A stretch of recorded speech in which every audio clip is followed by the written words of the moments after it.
There is a moment in every life when you decide to rise, to stand taller than your fear, to speak louder than your doubt, to chase the vision that sets your soul on fire. This is that moment. And here, we walk it together with stories that awaken, voices that inspire, and truths that set you free. This is Positive Talk with Kevin McDonald, where hope has a voice, and that voice is yours.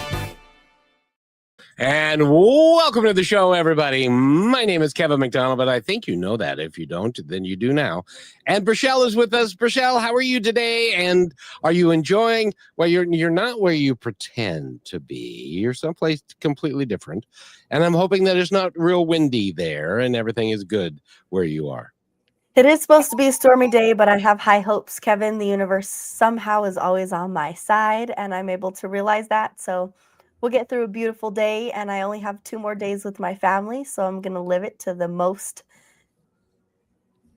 beautiful moment possible, right? That's what we try to do in every moment of our life, every single day. Kevin, I was thinking about this yesterday. Every day we're writing our story. Every day counts. Every day matters. And we get to decide what we take from that, what we learn from it, and how we progress. So I'm super excited for the show today. I would love for you to introduce our guest because he knows all about that kind of stuff. Our guest today is a fellow podcaster. He is a businessman. He's an entrepreneur. He's an author. There's a whole bunch of stuff that he's done. I invite you to go to his website, which Brachelle is... I'm not going to waste any of your time because I don't have it pulled up quite yet. But welcome, Larry. How are you? And what is your website? It's LarryGDix.com, LarryGDix.com. And then we also have the bornormadepodcast.com. That's right. And Born or Made, you know, that is a conversation piece and a idea that has been debated for eons. Were you born the way you are? Were you made the way you are? Is it a combination of the two? And Larry's written a whole book about it because it's a topic that's near and dear to his heart. And so Larry, give us a little bit of background about yourself. I know you're in Virginia now. You grew up in Texas and had a business there and all of that stuff. And so tell us a little bit about you and your entrepreneurship, and also how you help people these days who want to be an entrepreneur, but they don't really have the tools or the understanding of what it takes and how to live your best life to do that. So Larry, the floor is yours. Give us a little background. Yeah, so I was just a kid out of Texas, didn't really know what I wanted to do. I realized I was going to be I wanted to be a business guy. You know, I'm quite a bit older, so we didn't know what entrepreneurship meant or even the word entrepreneur meant. You know, you had to go to the library, or your parents might have a magazine or a newspaper. Was about the only way you could get information back then. And I just had this dream of someday owning a business. Didn't really know what it was going to be. And actually, I wanted to be a vet and then a truck driver and, you know, just normal kid stuff, right? And at 15, my parents said I wanted to buy a dog, and I named it Million, and it was a Cocker Spaniel. Don't ask me why I got a Cocker Spaniel. I thought it was a great dog, and I just kind of had this vision. I wanted to be a millionaire. So this is 1979. Whatever, I didn't even know what that meant, right? And it just kind of started this in my brain of, you know, wanting to be a business guy. You know, so you graduate 142 out of 147 in your class. Odds are you're not going to college, which I didn't. And my dad just made me get a job, and I went to work for a little lumberyard. And, you know, I just kind of started seeing people with a little bit of better jobs and started seeing things. And I wanted to get into sales. And I became the youngest outside salesman in the history of the company at 21, and just kind of started figuring things out, and then ran a manufacturing facility at 26. That's when I started seeing how people made money. I saw a thing called a P&L, you know, profit and loss statement. I understood cash flow. And that's kind of where it all started. And that's when I realized at some point I wanted to own a business, and it ended up being trusses, which most people think I'm a banker, but it's the triangulated wood pieces that go on top of houses and commercial and apartments and stuff like that. And that's when I got into it. And it took me on that journey. And I've owned my own business now for 25 and a half years. And I started my business, I think I I never remember. I think it was 34, fixing to be 35 or something like that. And that's the quick synopsis. And, you know, I just always kind of took the next job that got me into the next spot. And then I ended up getting to build a trust plant for a guy. And that's really what set me apart, was I used somebody else's money to learn how to make mistakes and not cost me. And Well, that's just where it started. speaking of using somebody else's money, you're using your own money with your race cars, aren't you? I am. Yeah. It's been a little lighter year. You know, housing's not great right now, but yeah, I've raced up and down the East Coast now for a couple of years, got my license a couple of years ago, and race Porsche GT3s and love it. It's crazy how much fun it is. High intensity. We call it kind of the old man racing. We don't hit door to door, but you know, we're doing 150, 170 miles an hour depending on the track. So it's fun. It's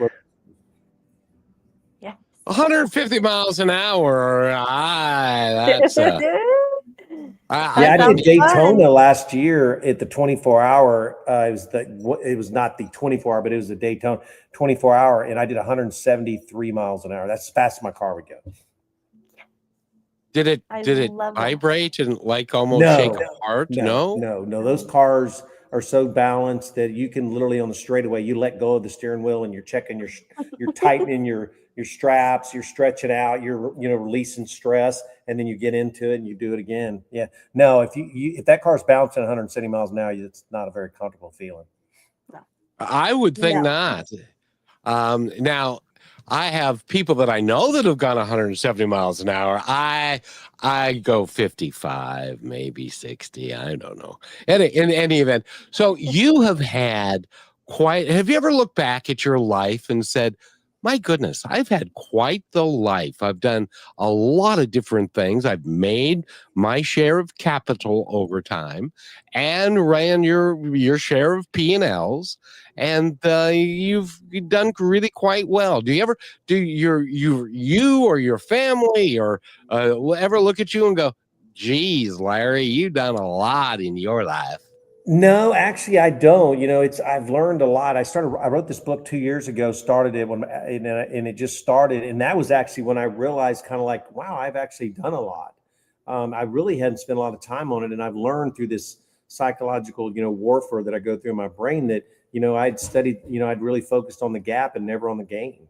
And until after I wrote the book, I finally could look back and go, wow, I own, a ton of real estate. I've raced cars. I'm a pilot. I've built a business. I've got, other streams of income, and I really never did until I wrote that book. And then I was like, but I mean, I'm a humble guy. I mean, I don't go around going, oh, look what I've done. So, I mean, I don't really spend a lot of time at it. But now that I wrote the book, I try to focus on the gain and not the gap. Now I'm really working hard on that, because that's where, entrepreneurs and people that are highly driven and highly motivated, they just never feel like they're doing good enough. Mm-hmm. And I struggle with that even today when I work out 7 days a week. I never miss a day. And I sometimes finish and I'm like, should I have done 60, 70 pull-ups instead of 65? It's just the brain. And we laugh about it now. And that's just the way you are. This is just highly driven, highly motivated, and never really feeling like you've ever done anything good enough yet.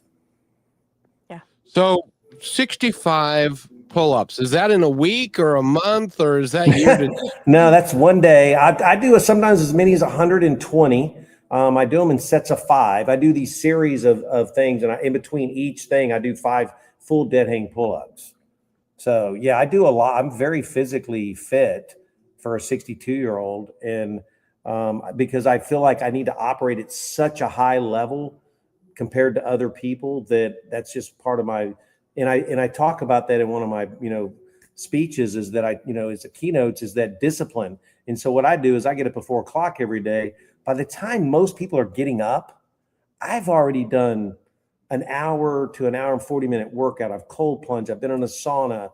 I've read the Bible. I've read 2 newspapers. So I feel like I built such a foundation that when other people come at me or there's problems, I'm just so secure at that point. Some people are just getting their first cup of coffee and, I'm already a third of the way through my day. And I think it just gives me a huge advantage. And when when you're not that smart, you got to take every advantage you can. Well, and I'll tell you, I get up at 4 o'clock every day myself, but that's a short-lived get up every day. Mine's 2:30, but I go back to sleep and get up at 4.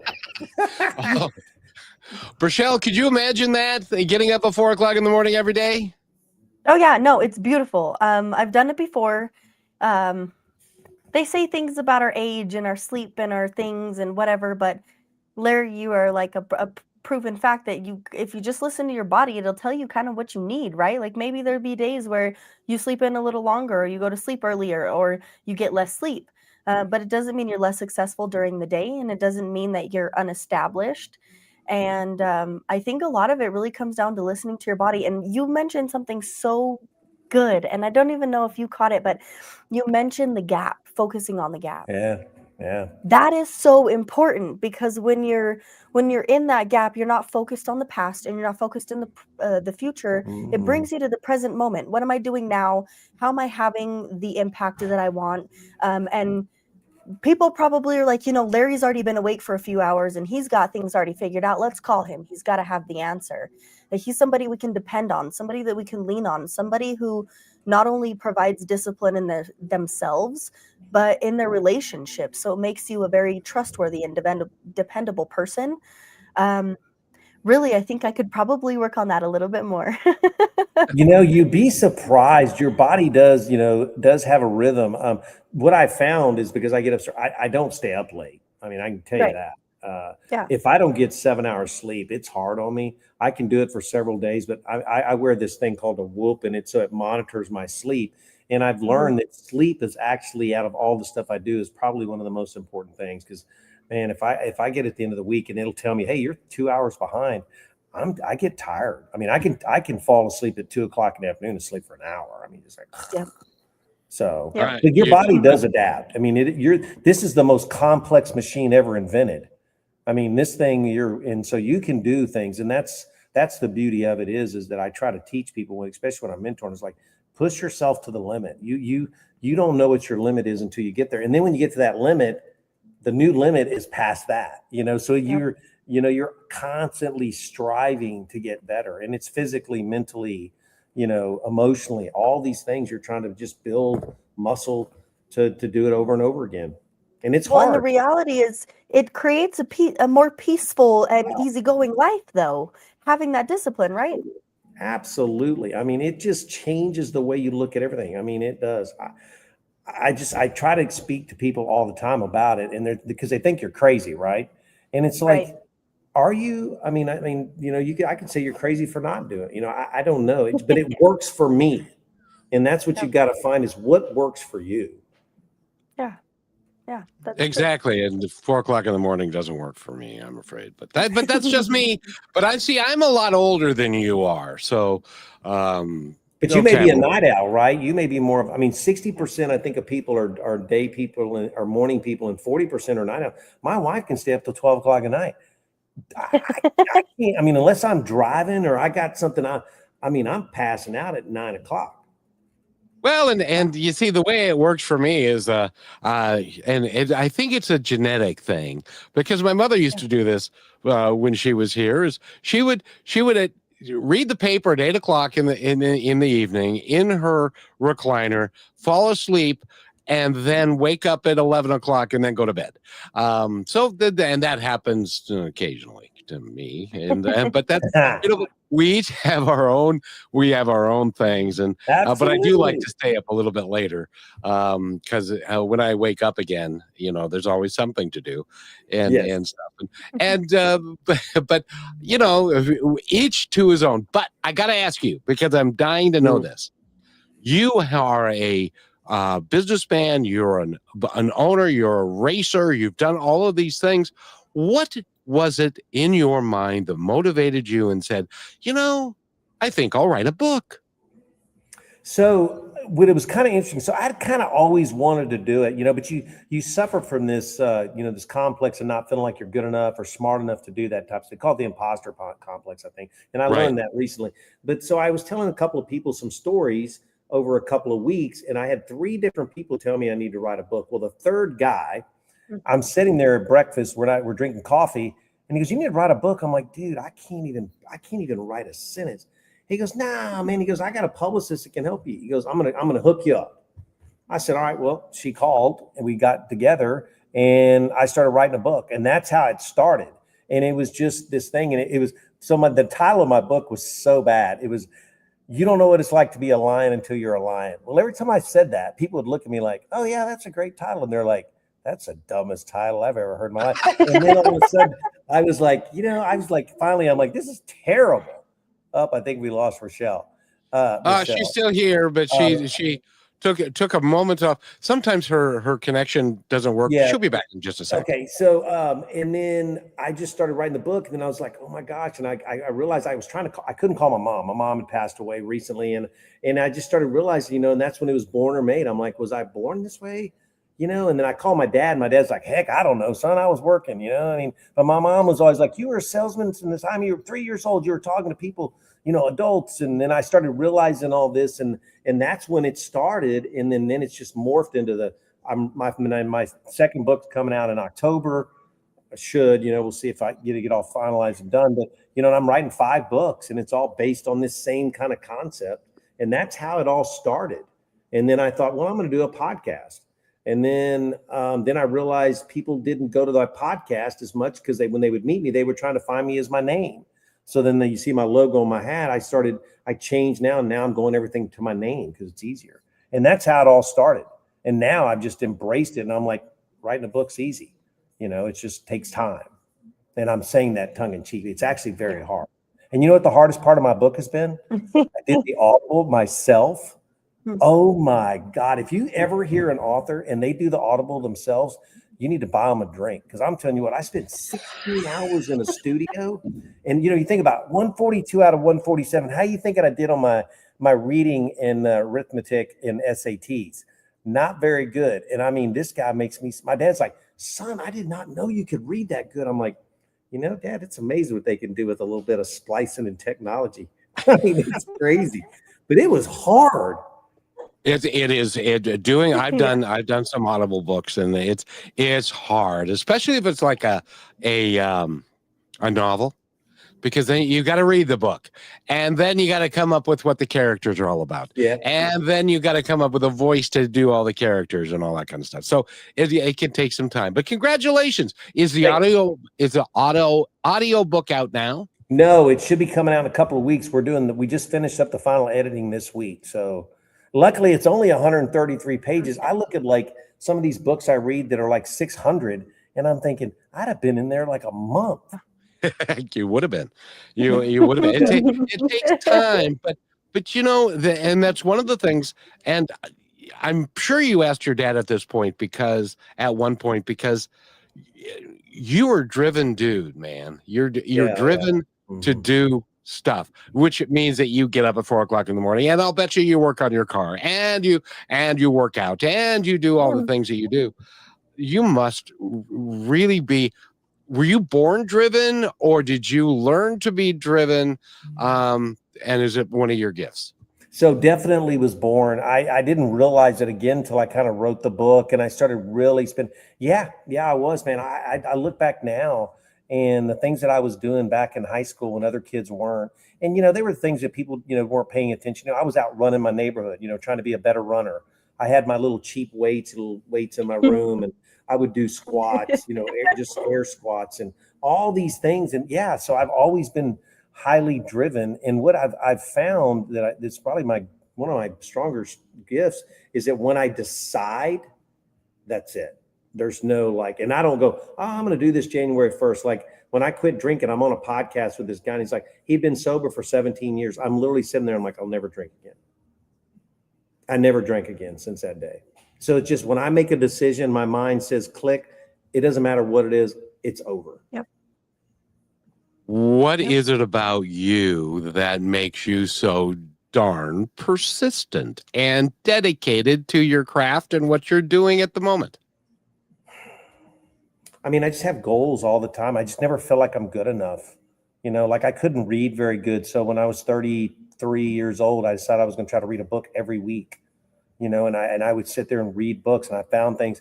So your question is, I mean, what, great. I don't know that's the part. I mean, I think I was just born that way. And then through discipline and things like that, what it is I make it look easier now, but I've been doing it for, 62 years. So eventually you get good at a few things over time. It's like me being a speaker. I can speak, I can sell, but it's a craft that I've mastered. And it's the same thing with the discipline and the tenacity and the motivation to do that. It's just a discipline now, because discipline is motivation. And we need to take a break real quick, Larry, but I will tell you, because I'm a sales guy as well, and I believe strongly that sales guys are not born, even though when you heard the expression, he's a born salesman. Well, you are born with certain characteristics, but it's the work that you put into it to make it great for yourself. So we're going to talk real quick, and this commercial is about leadership. I'd love you to listen to it and tell me what you think on the other side. Here are some points to ponder from Positive Talk Radio. Some say leadership is about getting the work done, about pushing forward, no matter the cost. But what's the cost of a team with no purpose? What if a single act of support, a single moment of genuine grit could change everything?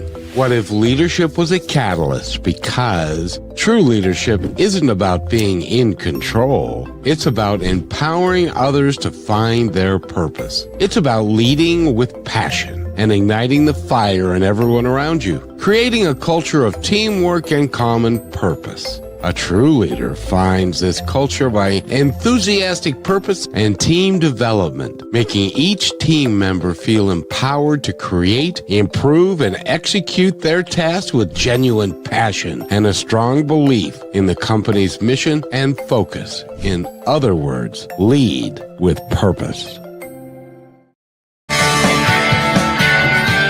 And welcome back to Positive Talk with Kevin McDonald. Rochelle is floating around here somewhere, and Larry G. Dix II is with us. And he is an entrepreneur. He's a business owner. He's a podcaster. He's a race car driver. The list goes on and on and on. But Larry, what did you think of that? And I'm willing to bet, because you have your own business, that you have got your own leadership style, and you help to empower those around you, because I sense that that's just the man that you are. Would I be correct, sir? Yeah. Oh, absolutely. Yeah. I lead by example. I mean, if the bathrooms need to be clean, I'm going to clean them. I'll pick up trash. I lead by that. There's nothing I'm not willing to do. I started off as a yard dog, which was the lowest. I mean, I was a human forklift to riding to a founder. So I've got, this ability just to connect with people. And my greatest success in my business, and I tell people this, they think, as I've made money, I've lost money. At the end of the day, you hope you just have enough left over, not in a negative, and is that I retain people. I mean, I have 25-year employees. I've retired 3 people in the last, 2 years that have been with me from the very beginning of my business. And I mean, I've got people that, their short timers are 10 years. And I just lead through the fact that, do what's right. I trademark that. And everything we do is about the long ball, right? Customer service. Our website says we're a customer service business that manufactures roof and floor trusses. And so all of our employees know that we do whatever it takes. And that's my leadership style. I mean, I just get in there with it. I mean, if we got to build trusses, I'll build trusses. I don't do it as much now. But when we started Apex, I mean, I was out there doing whatever it took on job sites with my headlights on, delivering trusses in the dark. People see that, and then empower people to do their jobs. And I'm a micromanager from I guess a macro level. Like, I'm looking at numbers, production, setups, all this stuff, dollars per man hour. But I'm not in there going, hey, why didn't we deliver these hangers, this way? Or, did we miss a layout? You pay people to do that. And I'm not saying pay in a degrading way. That's their job. I'll never forget. I had an employee, I've been there about 3 years, and she calls me and goes, hey, Larry, we missed these hangers on this job site, but I'm thinking I'm going to FedEx them tomorrow so the customer will be happy. And I was on the phone with her, and I said, don't ever call me with a question like that again. FedEx them and talk to you later. And I hung up on her. And guess what? She never did that again, because then people just let them make decisions, because the biggest decisions you make, and you make a mistake, those are the ones you remember. If you come in there and go, man, you didn't do that right. But man, if that customer calls you, or one of your sales guys calls you, or one of your designers calls you, and it's a problem, you remember that. Or your bonus gets docked $250 because we made a mistake. People remember that stuff. And that's the only way you learn. I mean, if you just try to guard everybody and put up all these rails, how's anybody ever going to be successful and expand and become replace, hire, train their replacement to move up within the company. I mean, And that is so important. Are you familiar with Pete Carroll, the football coach? yes, sir. Mm-hmm. He's got a philosophy where when he hires an assistant coach, his main purpose is to make that assistant coach so good that he'll one day be able to take his job. And that's how you develop a team. Is you develop people to the best of their ability, and some people fall short, but you give them all the tools that they need and all that kind of stuff. But in any event, Rochelle, what do you think?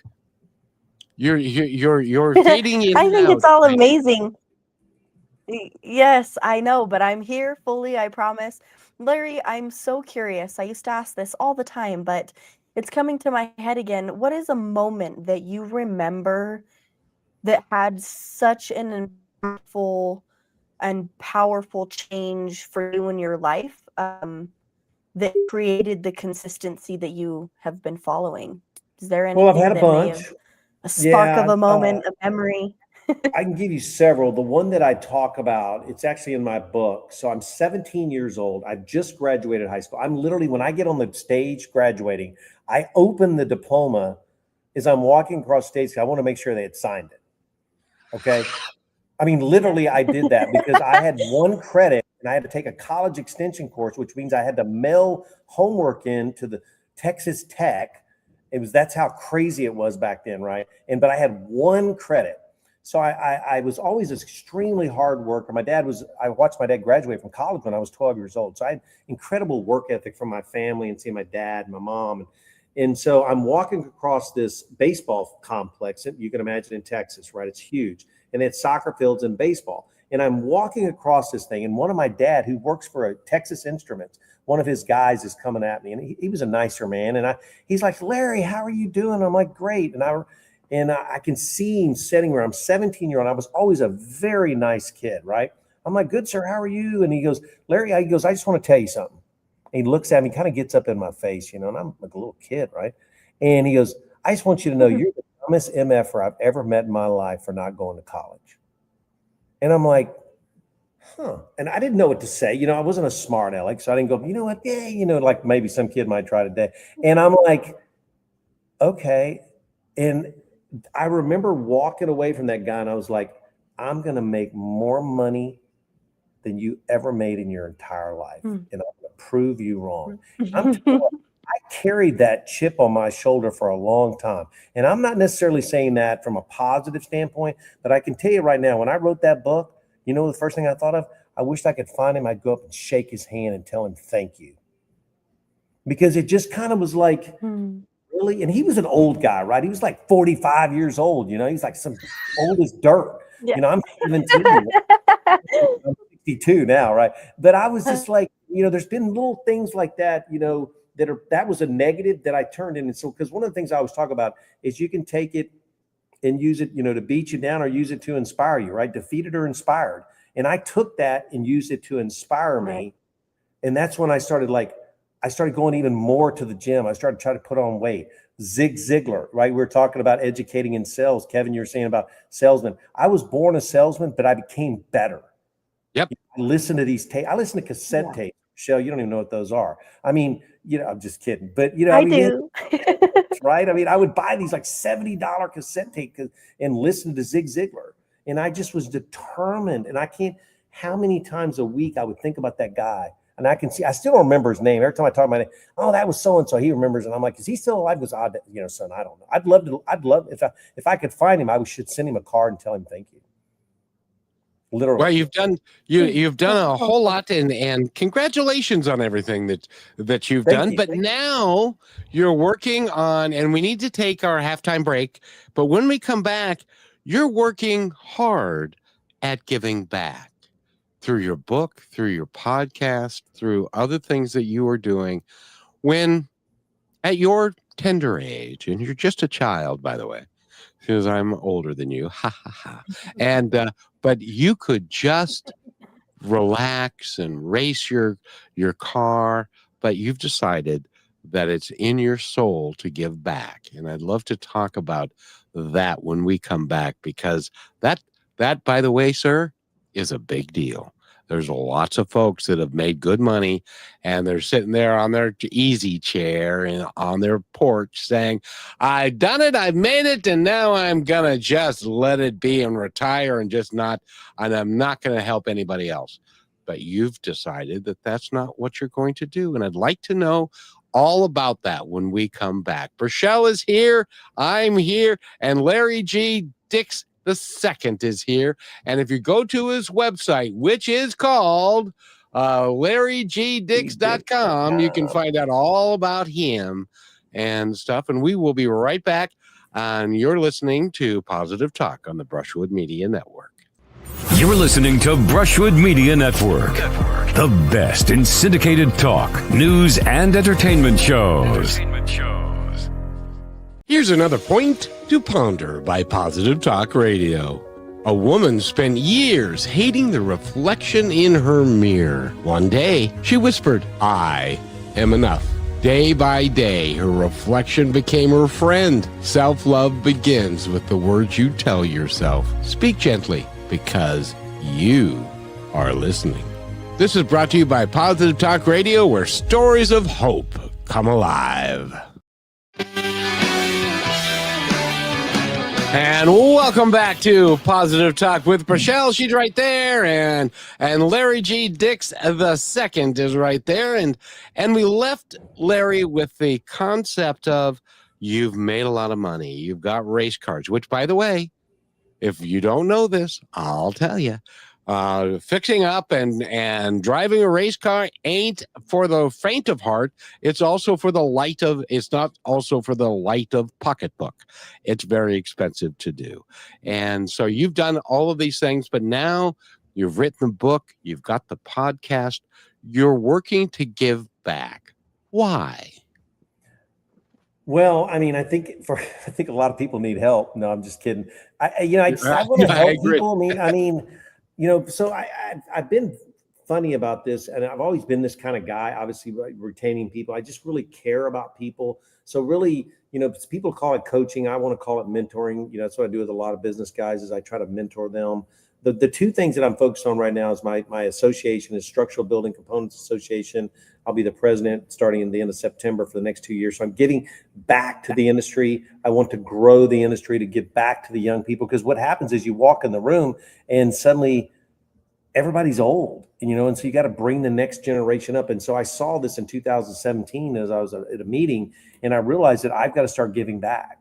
And so I just want to pour into young people and talk to them about the industry and businesses and how hard it is. Because one of the things that when I say giving back too is just help people to understand, we see all these guys that are doing all these great things, and you're like, oh, everybody's flying in jets and, eats all the fancy foods and goes to the best resorts and all. And that's just not true. I mean, 99.9% of us aren't going to end up on the front page of Forbes. 80% of the population work for guys like me, not Steve Jobs. And so that's really the true side. And then the other thing is giving back is the Bible talks about, is there a wise man leaves an inheritance for his children's children. And so I'm trying to give back to not my children, but my children's children, and build an education fund for them to be able to go to school. And so those are my two big things. And my number one passion now and motivation are my grandchildren, is to give back to them, set an example, be the guy that they're looking back and, I'm writing these books so they can look back and go, my grandfather was crazy. But man, look what he did. I raise cattle too. I live on a 186 acre farm. I'm birthing calves right now. And, so I'm just doing all this stuff, and I just want to give back, but I'm giving back by my example, not so much about the money, just the knowledge at which I have, because writing this book and stuff, I realized I've got 62 years worth of education that I need to give back to somebody, because when this guy leaves, it's gone. And I try to help people out, and I just love seeing people be successful, whatever that means to them. If it's $100,000, they want to make $100 million. To me, I get more joy out of that. It's like going fishing with your grandkids. You have more fun watching them catch the fish than you, right? It's the same thing, and that's the way I see it. I just love seeing guys call me up, and they're like, "Man, Larry, I did this, and this is working." And I'm like, "All right, let's go," because I'm like, I don't tell them, but I school them is, business is peaks and valleys. Well, everybody sees you at the peak, right? And they think, oh, you're doing great. Well, the problem is you're either going into the valley or coming out of the valley 90% of the time. And so, and then trying to educate and help people and say, look, man, this stuff you see on the internet's just really not true. Not everybody looks good when they roll out of bed. I know I don't. I usually have pillow marks on my face. You know what I mean? So it's you know what I mean? So I'm just trying to get the misconception is like entrepreneurship is thrown around like it's just nothing. It's stinking hard. I mean, if you're one employee or if you have 100 employees, it's hard. I mean, and just try, and I love giving that information back and trying to help people and encouraging people that you can do it. 142 out of 147 can make it. Anybody can make it. And I believe that in my heart, if you're willing to put the time in the effort. And you are a shining example of somebody that can do all of it. And as an example, Brachelle, she loves to pet cattle right before I've got beautiful calves right now. Beautiful. I had 4 in the last 5 days. Yep. And then she loves to pet them, and then she loves to eat them later on. So she loves. So do I. I'm a beef eater. Yep. But there's power in that also by what you've earned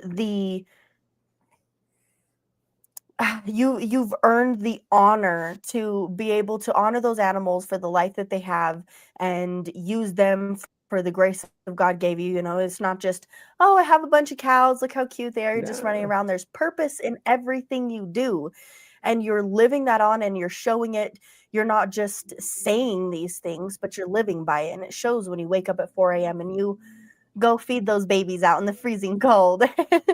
Oh, God, in the wintertime. I love spring and summer because I don't have to feed them. Oh, I bet. They're grass fed, but I got to go out and feed them in the winter because we have to hay. So, yeah, Cheryl and I do that. She's in the tractor, and I mean, it's snow, and I mean, you don't miss a day. I mean, that's the thing. People don't realize, like, even discipline, like we have 70 chickens, we have 19 goats, we have, 27 cows and counting. We'll have 36 when all of them are born. And they don't, if they're like babies, if you don't feed them, like my cats in the barn, we feed and water them every single day. I mean, it's not like you go, hey, they'll be fine for a week. Well, they can die. I mean, so it's the discipline even in taking care of animals. I mean, I didn't realize raising cows was so dadgum hard. Every time I drove by the field, all I ever saw was they were in the middle of people's fields. I thought, that looks cool. Yeah, I had one tear its hoof off a baby calf. First time we ever had one dehoof a cat, one of their hooves. We're dealing with that. At 8 o'clock at night. And wells break and pipes break, and it's crazy. And you have to fix it. But the purpose keeps you going because there's more to understanding life than just moving through the movements and the moments and there's meaning in everything you do, and each day that you're writing. I'd say that you probably have another book coming. If I was, it's called Built Not Born, and it'll be out hopefully hopefully we're saying by the end of October. My date is October 23rd in my brain. But Brachelle, have you ever seen a calf born? Yes. So, I mean, think about that. So we'll go out in the morning. Like the other day, I'm in the gym working out, and it's like 6:30 in the morning, and I get a text, and it's my wife's got a special, woo, woo, woo, and I'm like, what's going on? We got 2 baby calves. She sends me a little kissy emoji. So we go out, and it's amazing. Like these calves, they get up within 5 minutes. They know where to go on the mother. The mother guides them to the teats, right? And they're eating within, 5 minutes. And the crazy thing is when the calf is born, you pick them up and they're dripping wet. They don't even smell. Like I never knew that. Like you would think, this calf's been born. It's got to have this. They don't even smell because nature takes care. I mean, it's all just predestined. It's so cool. Like I love this time of year. It's fall. We have fall calves. I love fall calves. Well, while you two are talking about birthing calves and stuff, that's I get it. But I gotta ask you, Larry, because you are a shining example of what, in my opinion, we really need a lot more of in our society right now, and that is you did not go to college. and that gentleman who said, I can't believe you didn't go to college. But, it's not for everybody. No. But that doesn't mean that you can't be successful doing the trades, going to trade school, doing something that is passionate for you, that you really love to do, and you can be successful at it. And yeah, if you want to be a doctor or a lawyer, yeah, you got to go to college. But Right. Yeah. but you don't got to do that. That really isn't for everybody. And there are people wandering around that have $150,000 in debt, and they wanted to be a speech therapist, or they wanted to be a physical therapist, or something like that. That they're never going to make that money back. Whereas it's important that you follow your passion, whatever it is. At least in my opinion, I love yours.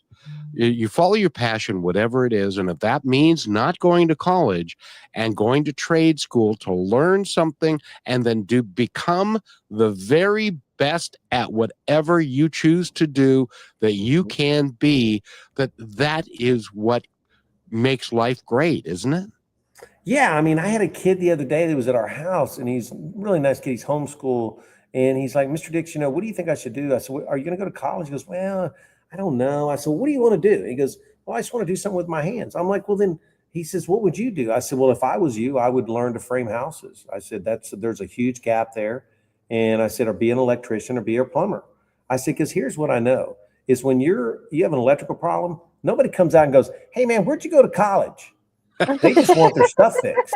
Or their HVAC, right? They don't go, and you're charging them $150 an hour and you're making $45 an hour. That doctor or that guy that thinks he's smarter than you, he don't freaking care where you went. He just wants his stuff fixed. And I said, and there's a huge demand in shortage. I mean, in Virginia, a dental hygienist is the most sought after job because there's nobody taking the jobs.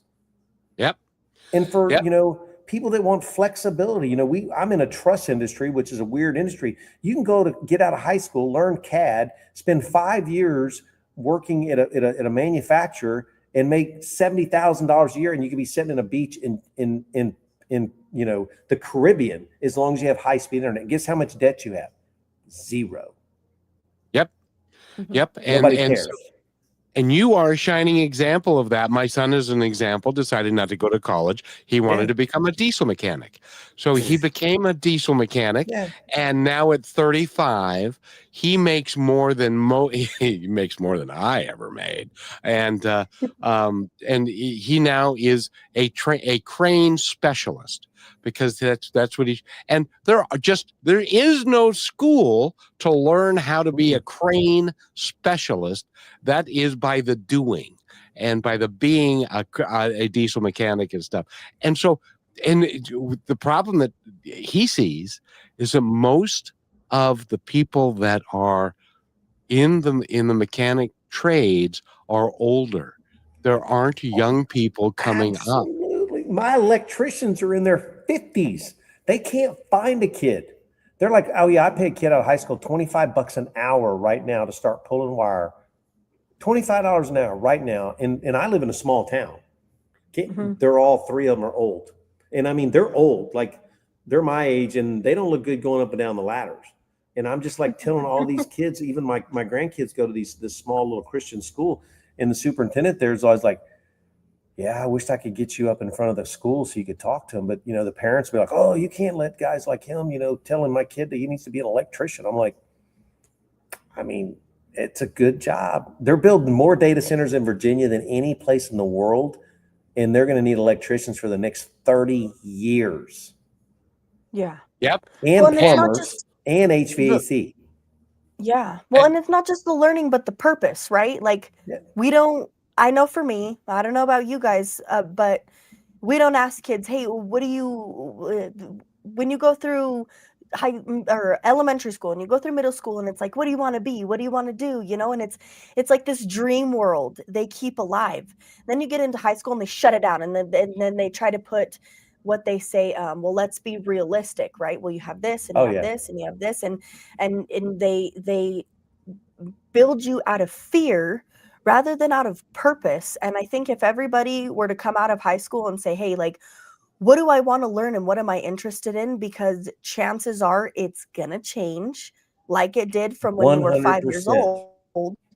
But why not expand all that learning and then be able to find purpose and passion in all the things you do, rather than being 18 years old and deciding, hey, I want to be a bone specialist, and having that change down the road, and then you're lost and everyone's proud of you, and then it's like, what am I doing with my life? And that's what me and Kevin talk about, is we're chasing and we're chasing and we're chasing all these things all of our life because we think that's what's right to do. And then we gain this knowledge of we could be who we want to be. And it's like, well, why am I here then? And I think we can help that so much in our younger generation by asking those questions. Shut everybody out and focus on you. Who are you? What do you want to be? What do you want to accomplish? Don't think about whether it's possible. Just think about the purpose in it. And that's And what do you you've need done, to Larry. know at 18? I mean, guys No. ask me all the time. I had one interview in a podcast, and they're like, well, did you already, did you have a plan? I'm like, I mean, I wanted to own a business. And they're like, well, did you? And I'm like, no, the opportunities, I went like this, and then the opportunities came here. And then I'm like, well, wow, this looks interesting. And then I went over here, and then I went here. Yeah. I mean, maybe by the time you're in your 40s, you probably need to kind of have a pretty good idea of where you're going. But I tell kids all the time, they're like, well, man, I'm like, you're 30. Go screw up. You're fine. I mean, if your parents are still alive, odds are you're not going to starve to death. That's what I tell them all. I mean, if I'd have gotten hungry or couldn't make a house payment, I could have called my parents. They would have helped me. But I figured it out. But you're exactly right, Rochelle. I mean, man, just go figure it out. I mean, so many times, just figure it out. I mean, tell me how many guys build trusses. One. He's sitting right there. That's it, right? But yet there's 1.2 million houses built in the United States, and about 70% of them have trusses on them. People all the time, like, they don't even know what you're doing. So, I mean, would my teacher that when I'm graduating out of high school was like, I mean, they were kind of like, yeah, you probably should go get a job. There was no like, hey, Larry, you ought to try community college. I mean, they didn't give me that option. I didn't want it anyway. But you're right, Rochelle. I mean, I just think go figure it out. I mean, I started framing houses, right, at first, and I didn't tell you about that part. But I mean, and then I went to work for a lumberyard, but I didn't know. But then I realized I didn't want to do that, and it was okay. Yeah. Well, Larry, and by the way, we're talking with Larry G. Dix II, and go to his website, please. Find out all about him, and you can listen to his podcast. His website is larrygdix.com, and that's dix.com, and you can find out all about him. And I need to do this real quick, Larry, and then when we come back, I really want to talk to you more about your passion and your mission and all the things that you do, because you make a difference.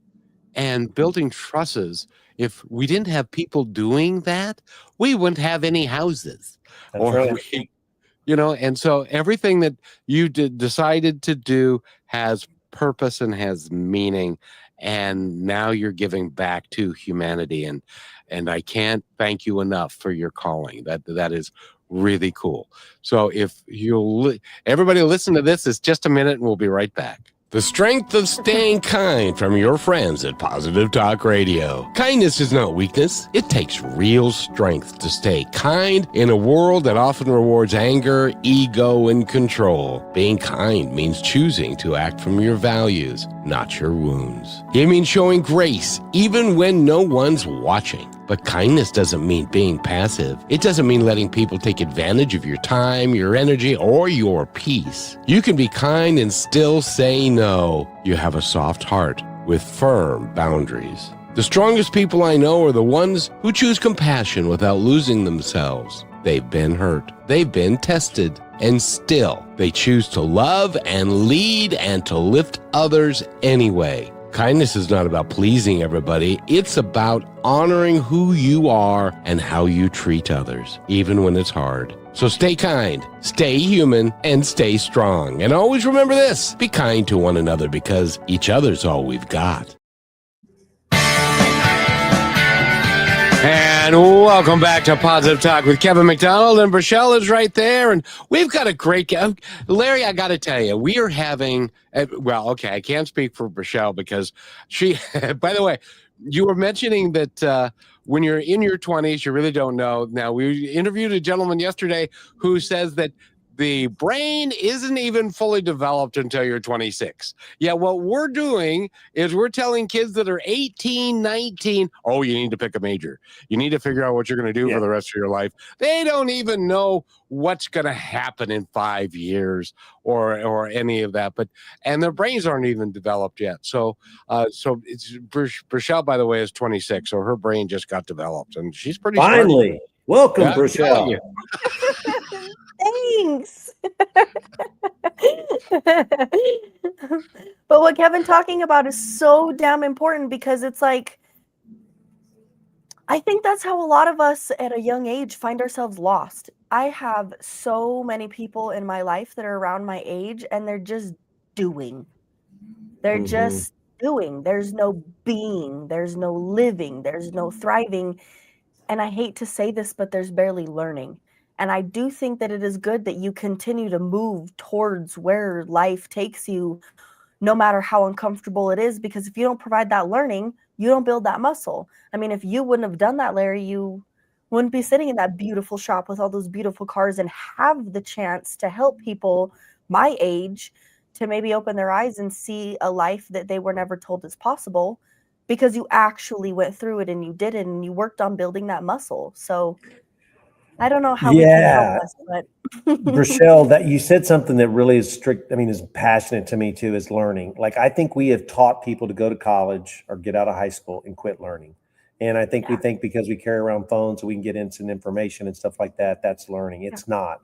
You need to read books, read about famous people, read about people that have made great decisions, read about people that have made bad decisions, learn from other people, history. I mean, we don't even talk about history repeats itself.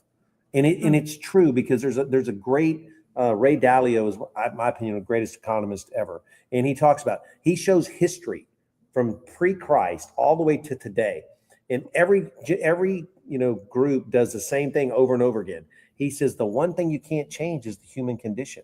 And we think because we're in today's age, we're smarter. We're all still doing the same stupid stuff. So go back and learn. That's why I like to mentor people, because why, Brichelle, would you make a mistake when you had access to someone like me or Kevin and said, Kevin, I'm thinking about this. Well, let me tell you what I did. Because when I did this, I screwed it up and it cost me, $10,000. And then that stops you from making a mistake. That's a form of learning. And, I don't think we teach people to learn. Read every day, because look, if it's in the paper and you're trying to figure out how to make money, it's too late. The smart money's already gone. If you don't understand the stock market, welcome to the club. But you need to understand it has a huge impact in our society. Understanding, people talk about mortgage rates. Oh, well, mortgage rates are going to come down. I'm like, well, no, they're not. Well, if the Fed drops the rate, I'm like, if you don't watch the 10-year treasury, you don't understand mortgage rates, because the mortgage rates are based on the 10-year treasury, not what the Fed rate is. There's just things like that. And that's where people don't continue to educate themselves. And you were talking about your friends being lost and stuff like that. I truly believe that, because you've got to find your purpose. And look, don't expect to have it at 26. I mean, I'm 62 and Kevin hadn't told me how old he is, but he says he's older. But I mean, we're still figuring stuff out. Are we not, Kevin? Oh, for the rest of our lives. I mean, I've been married to the same woman for 42 years. And on some days I'm like, what? It's just, that's the way it is. I mean, you're still learning. And I've been married to her for 42 years. And I'll be like, never saw that coming. And Larry, I got to ask you, do you know how to load the dishwasher yet? Absolutely. And I turn it on every night when I get done, because I'm the last one to take a shower before I go to bed. And I always turn it on because I want to make sure all my shakers and everything are ready. So when I get up at 4:00 in the morning, I can start making all my concoctions. So yes, sir. And I know how to do laundry. There you go. Preparation. And I know how to cook too. Good for you. And Rochelle, go ahead. Yes, just before we leave, we're sadly running out of time. This happens every time somehow. But Larry, I'm feeling empowered to ask you to leave leave a message with our listeners about the way that you view fear and how you handle it and maneuver through it, because everything we've just talked about, all the learning and everything, like before I started with Kevin, It was this thing since I was young. It was just, oh, well, I'm dumb. Well, I struggle with this, or I can't do that. And Kevin has helped me learn that I love learning and I love growing and I am capable and good at these things. But just a message to maybe leave from your perspective of fear. Well, so that's great. My book is Born or Made. Fear is a liar and defeat is overrated. So I've struggled with fear. Fear is a robber. I mean, it steals your confidence. It steals your motivation. And you just got to figure out how to push through it because, I mean, and it's so true. I mean, I've heard this my whole life. And now 90% of the stuff that you worry about and fear never happens. So why let it steal your joy? Why let it steal your energy? I mean, it's just a robber. And look, you have control of two things. It's your attitude and your effort. And control those things and do not let fear be part of that. And that's it. And if you control those two things, fear has no room to be in there because your attitude keeps fear out because you have to have the confidence to know that you can get through it. And I'm not saying it's going to be easy. You know, Brichelle, you brought that up earlier, you know, thinking about if you're not smart enough, that's the imposter syndrome. That guy knocked me down that day. You know, I wore the fear of not having a college degree for years. Now people with college degrees work for me, you know, and I don't place their value higher or lower, but I'm just saying it didn't, at the end of the day, it doesn't really matter. Kevin was exactly right. If you're gonna be an engineer, an architect, you know, a doctor, a dentist, go to college. We need them to go to college, right? But we hope they still call it practice medicine. I am, and that's a whole nother topic we could talk about. But you know, and just don't let fear steal your joy, man. I mean, it's just a robber, and it's just not worth it. And that's where exercise and learning and stuff like that just kicks all that fear out because you feel like you know what's going on enough around you. Because at the end of the day, you don't have control over crap anyway. So, and attitude. Larry, I just want to point this out, and you've mentioned it a couple of times on the show, and that is that you were like 146 out of 42 out of 47. 142 out of 47 and 147, and that is not an indication of anything. So No. if you were bored with school and it didn't suit you, that doesn't mean a thing. In going back in history, there was a guy who graduated from West Point. He was the very last in his class. He became a brigadier general at the tender age of 24. Which has never happened before or since. His name was George Custer, and I'm not going to go down to the Little Bighorn or any of that, but just accept you for who you are and that you were born.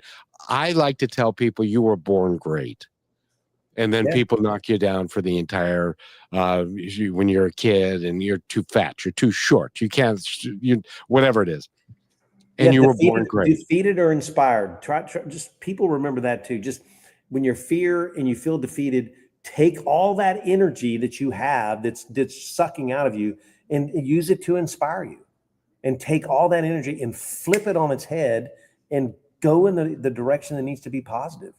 And you'll win every single time.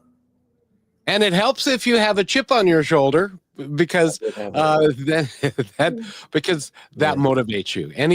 Use anything to motivate you. And Brichelle, thank you so much. We're going to run out of time, Larry. We've got about a minute left. I would love for you to give us a nugget of wisdom from the book, which is born or made. Thank you. I'm sorry. That's why I'm older than you. The one is I talk about decisions, determination, but discipline, but determination. So remember, as an entrepreneur, you are going to have a lot of walls. And what you're doing with determination is you either got to go under it, over it, around it, or through it. Okay? Figure out how to get around it. But there's always a way through something you think is not possible. And that's called determination. I have 4 Ds of success, and that's one of them. Be determined. Go out there and because, man, if you think you're going to get through this thing and it's just going to go simple and it's all going to go easy, you are sadly mistaken. Remember, the peak Everybody sees you here. They want to see you here. They didn't see you when you're crawling out of the abyss, or when you got at the top and then all of a sudden interest rates go to 10%, the bank systems fail, you're going into the abyss. Nobody wants to talk to you when you're down there. Everybody wants to be your friend. You're on top. So have that determination to just keep moving and believe in yourself. I mean, that's it. Larry G. Dix II has been with us. Go to his website, which is larrygdix.com, and find out all about him. And thank you so much for being here. Thanks for having me, guys. It was great. You're going to Thanks, have to Larry. come back because we got more to talk about. Let's do We're it. not even, We'll do it. I'm on anytime. You let me know. Have an Very awesome good. day, man. Thank Thank you for being part of Positive Talk with Kevin McDonald, where stories inspire and voices remind us of what truly matters. May today's conversation give you hope, courage, and a reason to keep moving forward. And just remember, till next time, be kind to one another because each other's all we've got.